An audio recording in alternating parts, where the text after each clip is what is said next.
Mon épouse et moi, nous sommes heureux d'être avec vous. Nous allons partager donc dans quelques instants un peu plus sur nous, répondre un peu à quelques questions.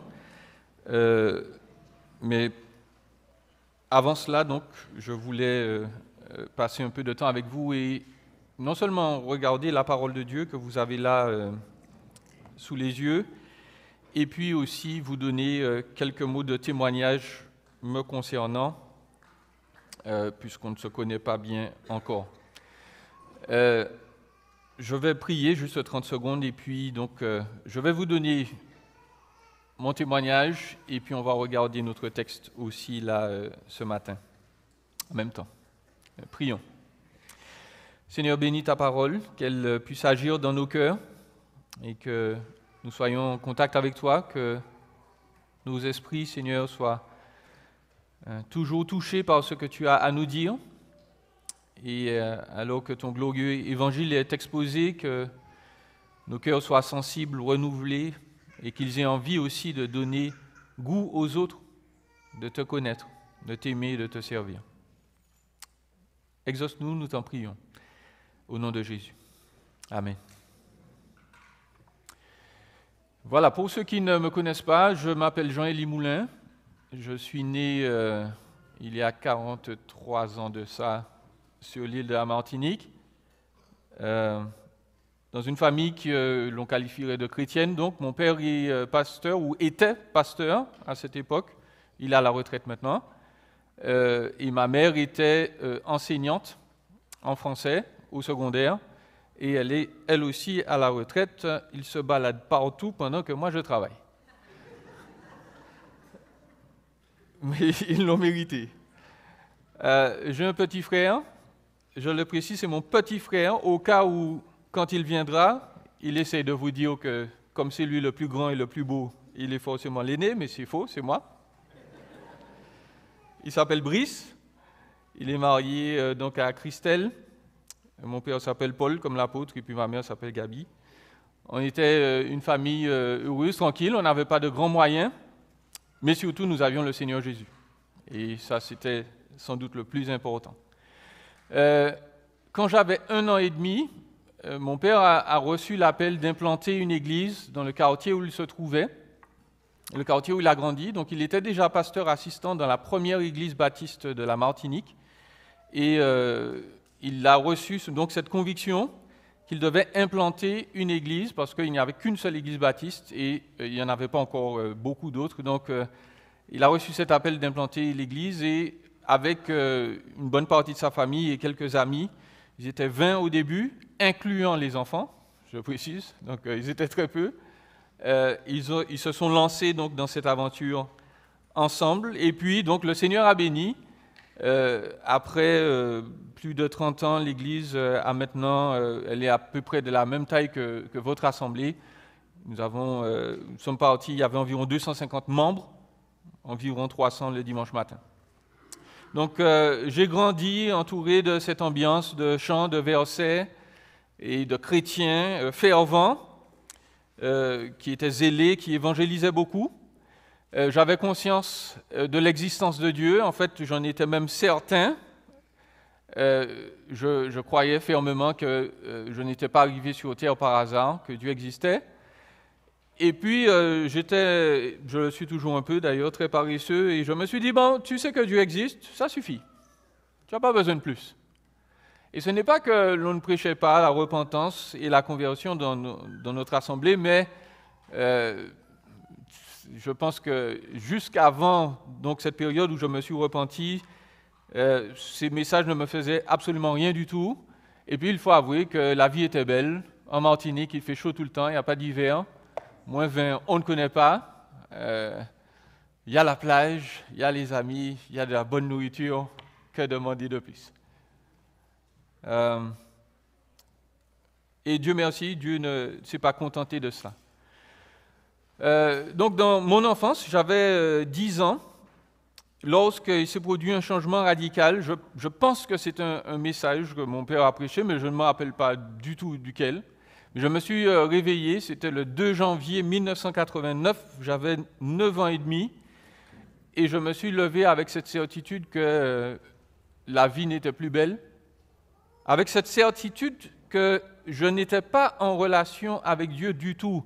Dieu, c'était quelqu'un de distant, qui n'avait aucun impact dans ma vie réellement.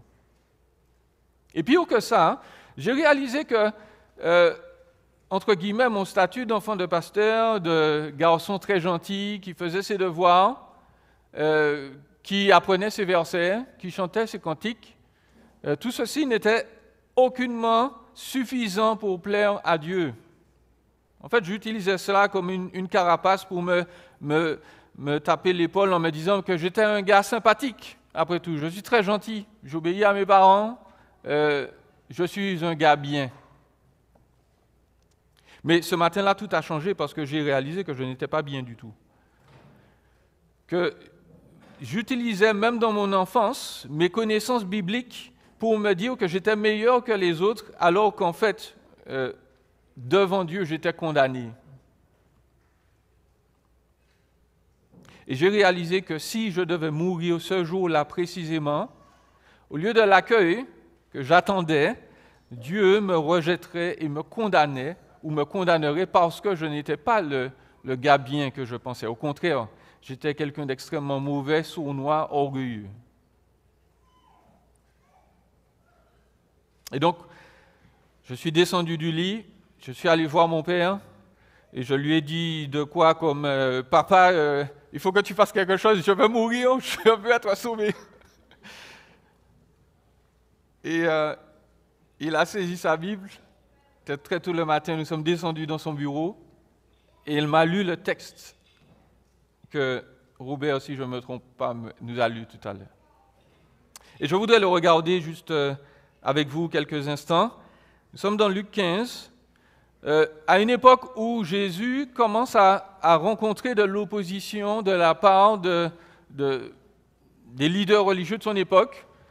Jésus, certes, était un personnage très charismatique, il était entouré de disciples, de foules, mais il y avait beaucoup de gens qui ne l'aimaient pas du tout, qui n'aimaient pas ce qu'il avait à dire.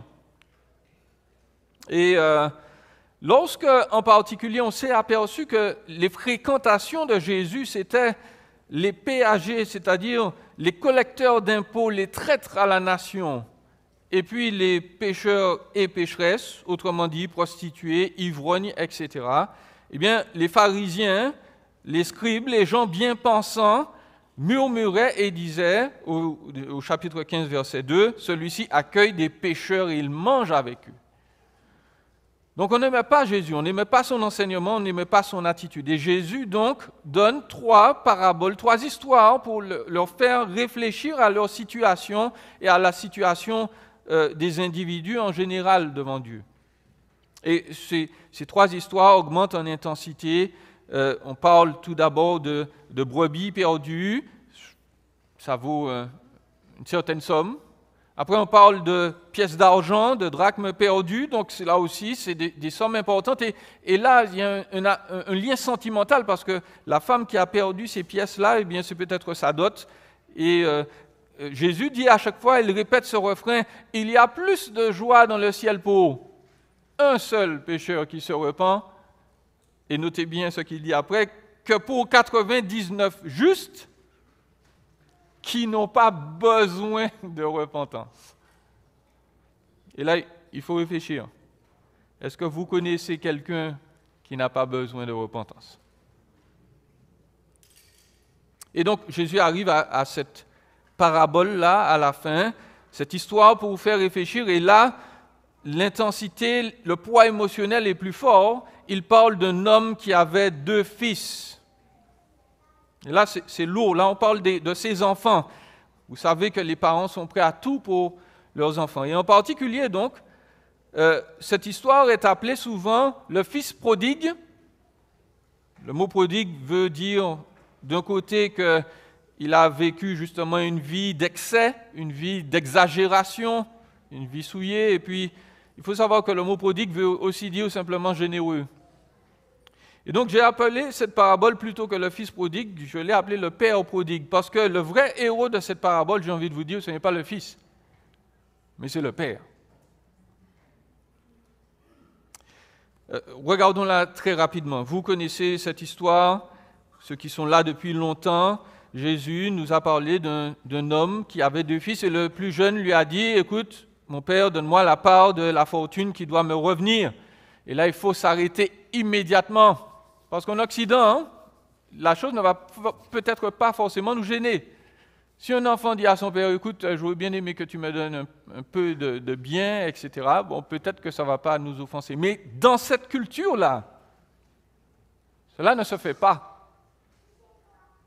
Peut-être que certains d'entre vous, dans leur culture aussi, lorsqu'un père dit à son fils « Écoute, papa, j'ai besoin de ma part d'héritage », il est en train, excusez-moi, de lui cracher au visage, de lui donner 2 gifles et de lui dire « Comment ça se fait que tu ne sois pas encore mort?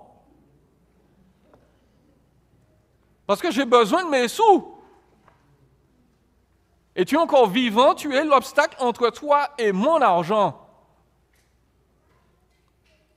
Et ça, c'est extrêmement insultant. La tradition, normalement, voulait que le père gifle son fils en retour et organise des funérailles avec un cercueil vide. Pour dire, ce fils-là, il m'a déshonoré, il doit mourir, et s'il ne meurt pas physiquement, on va simplement faire comme s'il était mort. Vous comprenez pourquoi le père dit à la fin, mon fils était mort, il est revenu à la vie. C'est quelque chose de grave que ce fils-là a fait. Il dit à son père, écoute, il faut que tu meurs, j'ai besoin de ton argent. Mais vous notez la réaction du père. Le père ne fait pas tout cela. Qu'est-ce qu'il fait? Il partage son bien. Ça, c'est un père soit extrêmement mou, qui ne comprend rien, ou bien c'est un père aimant et extraordinaire.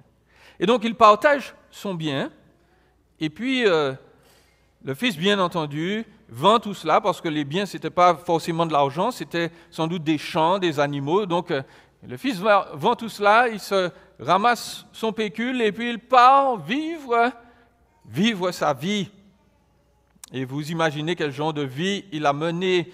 Le fils aîné en a parlé, c'est probablement vrai. Le terme, quand on dit qu'il a vécu une vie de débauche, le terme, c'est simplement une vie sans frein, une vie indisciplinée, the wild life,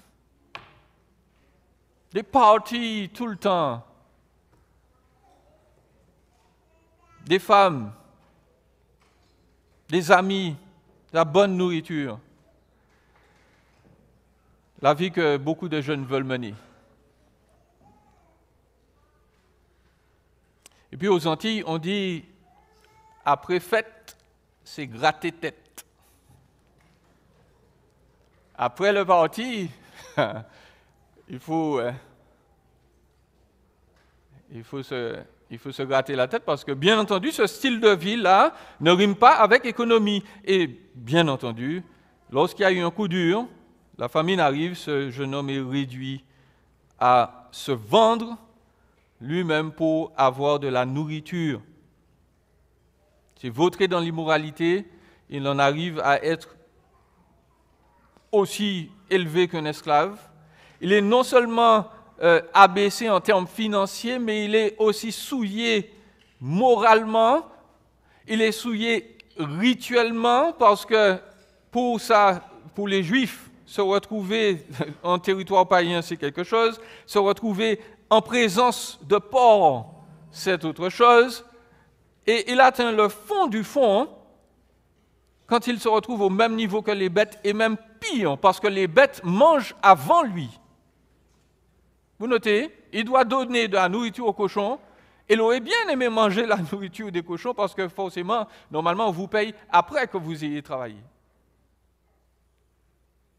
Et c'est là que la déchéance le frappe. Et c'est une belle image de notre situation devant Dieu. Au début, la désobéissance, la rébellion contre Dieu, c'est le fun. C'est bon. C'est une chose qu'il faut dire aux jeunes. Il ne faut jamais dire aux jeunes, tu sais, si tu es dans le monde, ce sera atroce, ce ne sera pas bien. C'est faux. Quand on abandonne Jésus-Christ et quand on vit sa vie, au début, il n'y a rien de mieux. Il n'y a rien de mieux que le plaisir sans frein. Il n'y a rien de mieux que d'avoir des amis, de boire à l'excès et puis de ne pas penser au lendemain. C'est bon. Il y a du plaisir dans la rébellion. Mais après. Parce qu'il faut y penser. Quand on a goûté à l'immoralité, et les scientifiques nous le disent, de plus en plus, on a besoin de doses plus élevées, n'est-ce pas? Donc, quand on a goûté un certain type d'immoralité, un certain type de boisson, de drogue, eh bien, au fur et à mesure, il faut ajouter plus. Parce que le high qu'on avait au premier shot, eh bien, il est parti. Donc, il faut ajouter encore. Ajouter encore. Et très vite, on devient un esclave. On devient un esclave du mal. Et puis on se rend compte qu'après, notre tristesse intérieure n'est pas partie. Nos dettes ne se sont pas évaporées. Les amis qui se disaient nos chums, eh bien, ils ont disparu. La joie qu'on nous avait promis, elle n'est plus là. Pire encore, on réalise quelle personne infecte nous sommes devenus. Nous sommes devenus orgueilleux, hautains, méchants. Ça, c'est la situation du Fils. Ça, c'est la situation de tous les êtres humains. Ou d'une bonne partie de l'humanité. Dans sa déchéance, il se rappelle l'abondance de la générosité de son père. Il fait un demi-tour. Il dit, non, je me rappelle, mon père, il est généreux, ses employés mangeaient mieux que moi. Je vais faire un retour. Et il fait son retour sur lui-même. Et je vous prie de noter que même son retour sur lui-même n'est pas si impeccable que ça. Parce que dans sa tête, il se fait un plan. Il dit à son père, bon, écoute, papa, écoute, non, ça n'a pas marché, mais je vais te rembourser. Je vais travailler. Mais voilà, son père le surprend. Son père le reconnaît de loin. Parce que forcément, tout comme tout bon parent, il attend son fils, il espère son fils. Et puis, son père court l'embrasser, il est poussé par la compassion. Et là aussi, il faut s'arrêter. Jésus a rempli cette histoire d'images choquantes pour sa culture. Parce que dans cette culture-là, un père, un monsieur, ne court pas. On ne court pas quand on est honorable, respectueux. Les rabbins disaient que pour un homme de montrer ses chevilles, c'était une humiliation suprême. Et vous savez que les Juifs ne portaient pas de pantalons comme nous, ils avaient de belles toges, là, donc il fallait lever la toge, montrer sa cheville, et puis courir pour aller embrasser son fils. Le père se couvre de ridicule devant tout le monde pour accepter et faire ressusciter son fils aux yeux de la communauté. Et là aussi, c'est une belle image de l'Évangile. Dieu s'est couvert d'humilité, de chair, pour se réconcilier avec des gens qui se sont souillés et qui lui ont dit non. Eh bien, Jésus est venu. Il a été humble. Mais Jésus ne s'est pas seulement couvert d'humilité. Il a vécu une vie d'humilité. Il a vécu une vie de perfection pour nous. Il s'est aussi couvert de ridicule et d'humiliation lorsqu'on l'a mis à demi nu sur la croix, lorsqu'il était en train d'expérimenter le ridicule, la colère éternelle de Dieu qui nous était destinée. Et puis Jésus, il nous a couverts de sa sainteté. C'est ce que le Père dit lorsqu'il accueille son Fils. Il dit, amenez la plus belle robe et l'en revêtez. Donnez-lui un anneau d'autorité, mettez-lui des sandales aux pieds. Et la plus belle robe, c'était la robe du Père, forcément. Donc, le Fils est couvert de l'honneur de la sainteté paternelle. Et c'est ce que Dieu vient faire avec nous. Nous proclamons que quelles que soient les erreurs du passé, quelles que soient les beuveries dans lesquelles nous nous sommes jetés, quel que soit le nombre de personnes avec qui nous avons couché, Dieu vient effacer tout ça et vient nous considérer comme parfaits. Il ne vient pas dire, bon, à partir de maintenant, tu vas faire des efforts pour arriver éventuellement à ce stade où tu seras honorable et honorifique. Dieu dit, je te couvre de ma perfection. Le jour où tu paraîtras devant moi et à l'heure actuelle, lorsque je te regarde, je ne vois aucune faute, rien, zéro. Tu es parfait, comme mon fils. C'est ça le salut. Et vous notez que le père n'a pas laissé le fils finir son discours. Il a commencé à dire, oui, mon père, j'ai péché contre le ciel et contre toi. Je ne suis plus digne d'être appelé ton fils. Le père a... Bref, apporter la plus belle robe en revêté. Nos repentances ne sont pas parfaites, mes amis. Il y a des gens qui se disent, je vais faire des efforts, je vais prouver à Dieu que je suis capable, ou bien je vais me prouver à moi-même que je suis un homme honorable. L'Écriture nous dit que même nos actes de justice sont comme des vêtements souillés. Même le bien que tous les humains font, il est sale devant Dieu. Donc ce n'est pas la peine d'essayer de dire à Dieu, je vais te montrer combien je suis. Non, Dieu dit, je vais te revêtir de ma sainteté, la seule qui suffit.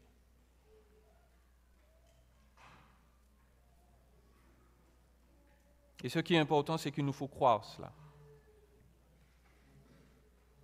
L'amour du Père, ce n'était pas un amour qui était vendable. Il n'a pas dit au Fils, je te donne ceci en échange de... Dieu dit, crois en moi, fais-moi confiance, je vais te donner cette perfection-là. Et c'est ça le salut. Rien de plus, rien de moins. Mon père ne m'a pas expliqué tout cela comme ça. J'avais 9 ans et demi quand même. Il a réduit la chose à l'essentiel. Et j'ai compris. Pour la première fois, j'ai compris ma situation devant Dieu. J'ai compris le prix que Jésus avait payé. Et je me suis repenti ce jour-là. Et je me suis relevé. Et un fardeau était tombé de mes épaules. Et ce jour-là, ma vie a changé. Et je me suis mis à lire ma Bible, à chercher à comprendre qui était Dieu. Et je l'ai lu et relu, je l'ai parcouru des centaines, non j'exagère, des dizaines de fois. Et elle a tellement travaillé en moi qu'un jour, quand j'avais l'âge de 15 ans, cette idée m'est venue, écoute Jean-Élie, tu devrais servir Dieu à plein temps. Et j'ai dit, non Seigneur. J'ai dit à Dieu, et je respecte les gens qui nettoient nos cités et nos villes, mais j'ai dit, Seigneur, le métier de pasteur sur ma liste, il est juste après éboueur. Je ne veux pas. Non pas que mon père, c'était un hypocrite, qu'il a fait du mauvais travail, ou que les autres pasteurs étaient des... Non, mais c'est juste que j'avais vu justement comment il fallait vivre. Et j'ai dit, ce genre de vie-là, je ne veux pas. Je ne veux pas gérer les gens. Je ne veux pas prêcher. Je ne veux pas m'asseoir dans un bureau et écouter les gens pleurer toute la journée. J'ai dit à Dieu, non, ça c'est pas le genre de vie qui me convient. Donc, j'avais 15 ans en plus. Je me suis dit, bon, Jean-Élie, tu as rêvé. Et puis, j'ai tout fait pour éviter le métier de pasteur. J'étais sérieux dans ma fuite. Je me suis dit, écoute, Jean-Élie, tu vas choisir un métier le plus loin possible de pasteur. Tu vas devenir scientifique. Tu vas travailler dans un laboratoire. Je n'ai pas choisi d'étudier la littérature parce que c'était étudier un texte. Et comme c'était tout proche d'étudier la Bible, je me suis dit, OK, non, je ne fais pas ça. Le seul problème, c'est que j'étais nul en sciences, ou en maths en particulier, donc voilà. Ça n'a servi à pas grand-chose. J'ai réussi mon secondaire, j'avais tout juste, alors nous, on note sur 20, donc j'avais 10 sur 20. Mes professeurs ont dit à mes parents, mais vous êtes sûr que c'est ce qu'il doit faire? Et puis moi, j'ai dit, si. Donc, ils m'ont envoyé ailleurs. J'ai étudié, soi-disant, la biologie. J'étais nul. J'avais des notes absolument pas bonnes. Et puis, surtout, le Seigneur me parlait par sa parole. Dans Luc 14, juste avant, il faut que je termine, Jésus disait au verset 26, « Si quelqu'un vient à moi, s'il ne hait pas son père, sa mère, sa femme, ses enfants, ses frères, ses sœurs, même sa propre vie, il ne peut pas être mon disciple. Et quiconque ne porte pas sa croix et ne me suit pas, ne peut pas être mon disciple. » J'ai résisté à Dieu pendant plusieurs mois et puis après j'ai cédé. Je suis revenu en Martinique, j'ai dit à mon père que j'abandonnais mes études. Il m'a dit, très bien, c'est ce que je voulais que tu fasses, mais je ne t'ai rien dit. Et à l'âge de 19 ans, donc je suis arrivé à Toronto, où j'ai étudié la théologie à TBS pendant 5 ans, pour avoir ma maîtrise. C'était sans doute parmi les plus belles années de ma vie. J'ai rencontré mes meilleurs amis là. J'ai rencontré celle qui allait devenir la reine de mon cœur là-bas. Elle n'aime pas que je dise que c'est la plus belle femme du monde, mais voilà, je le dis quand même. Et puis, nous sommes revenus en Martinique et nous avons servi là-bas pendant 18 ans. Il me faut conclure. Je voudrais dire que la parabole cite le deuxième fils.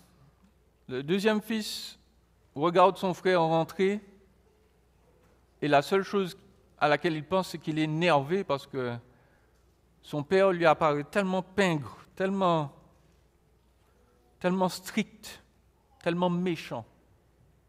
Vous imaginez, il dit à son père, « Tu ne m'as jamais donné, ne serait-ce qu'un chevreau pour faire un party avec mes amis. » Vous connaissez un parent décent qui n'a jamais fait de fête pour ses enfants? Je voudrais donc appeler tous ceux qui regardent Dieu de manière froide et distante et qui disent « Bon, ça c'est pas pour moi, l'Église c'est une bande d'hypocrites. » Il y a un pasteur qui disait « Bon, ça tombe bien, on a de la place pour un de plus. »